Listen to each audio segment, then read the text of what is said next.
Hey, my name is Adam, and this is my video blog, my vlog series I call Phoning It In. How's that for clever? So I'm using my phone to videotape myself babbling on about media. And if you haven't, you should check it out, because the advice is free. And I believe it could make a difference for you, because I'm older and wiser than I was last time I did one of these. See, last week, exactly a week ago, I turned 28. I turned 40. And that's a milestone birthday. You know, one of those numbers I wasn't in a hurry to reach. Although I'm good. I'm happy to be here. My 30s were great. I got 3 beautiful kids. And that all happened in my 30s. You know, I'm happy. I'm a good guy with a good life, an amazing wife.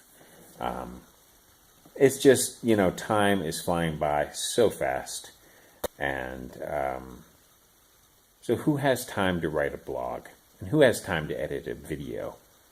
So I'm just pointing the cell phone at my face and I'm phoning it in. Phoning it in. Okay. So I want to talk about a friend of mine with an HVAC company in the Midwest. Smart guy, created this amazing business, put a lot of people to work, and made good money. And he was happy, right? But he wasn't very good at advertising, except he wasn't an idiot. And I learned this when he tested me the first time, and he decided I wasn't an idiot. He said to me, "So, you think I should pull out of the newspaper?" It was just a random question, and I knew where he lived, right? I was at his office. I said, "This is a farming community. It's not a particularly big town. Hard-working, good people. I bet in this community the newspaper is still read by a lot of people." He goes, "Yeah, I suppose it probably is." Just looking at me. I said, well, do you get any leads from the newspaper?" Seemed like a no-brainer. He says, "Yeah, every time I run that ad, I get, 3 to 4 leads." And, yeah, I had a pretty decent close rate. And he was trying to sell new units in a newspaper, right? If you know anything about the HVAC business, you know that's great. And I said, "Well, no, then what does it cost to run the ad?" He's like, "It's about $2." I said, "Then no, don't stop running the newspaper ad." He said, "All right," because I just went to this big HVAC conference, and all the gurus there told me I should pull out of the paper, that the newspaper's dead. And I said, "Oh, obviously it's not. Not for you. Keep running the ads." "And why don't you think my TV is working?" he asks me. I've been asked this question before, and the reality is it's not always the same answer. But for him, I suspected, it probably wasn't the creative. I watched the TV ads; they weren't great, right? But he didn't have a lot of competitors who were advertising aggressively in his market, and the offers weren't strong, but neither was the print ad. They were a little bit gimmicky, a little bit, but they were fine, right? Creative wasn't that great, but the print ads weren't that great either creatively, They were fine. So I really didn't think it was the strategy or the creative that was holding back the TV schedule. I thought it was probably the schedule itself. So he was actually wanting me to look at the invoices, look at the schedule, what ran when, because he wanted me to see his rates. And the rates were impressive. I think he had some TV ads that were just cheaper than dirt. But the problem was, so he'd get this rate, and one day the ad would run at 2 in the morning during rerun, right? But then later in the week, that same rate would run on Animal Planet, at 4 in the morning. The point is, it just kept changing programs and it kept changing times. And we're generally in networks.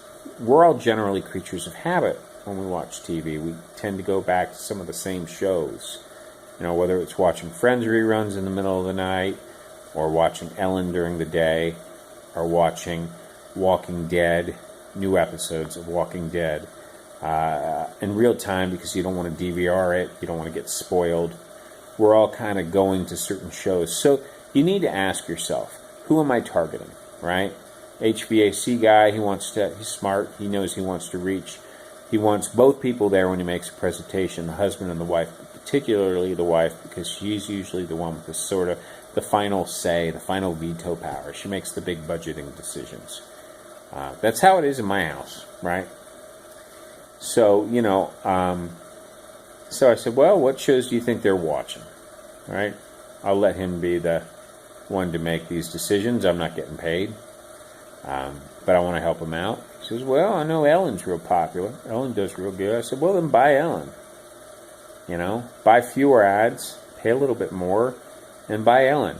Make sure you're on, during the same commercial breaks, the same show, as many times a week as you can. And then if you've got more money, let's pick another show. And be consistent. Because before he was flying standby. You can buy, there was a time you could buy a standby air ticket maybe pretty cheap. But I live in Austin, Texas. If I want to go to Orlando, Florida, but to get the cheap rate, I have to be willing to buy, fly standby in a middle seat to Sacramento. And then in Sacramento, I need to take a flight up to, Wisconsin.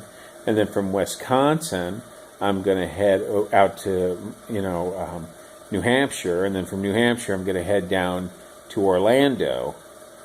I really didn't come out that good in the deal, even if the ticket costs pennies on the dollar. And I know I'm rambling, but hey, man, I'm old. Get off my lawn. I'm 40. Sometimes you do not want to pay less. Sometimes you want to pay more because you're not saving money if you're wasting money. You know what I'm saying? Okay. That's it. That's all I got. I just want to end with this. I want you to know that I appreciate you watching this video, and I'm not wearing any pants.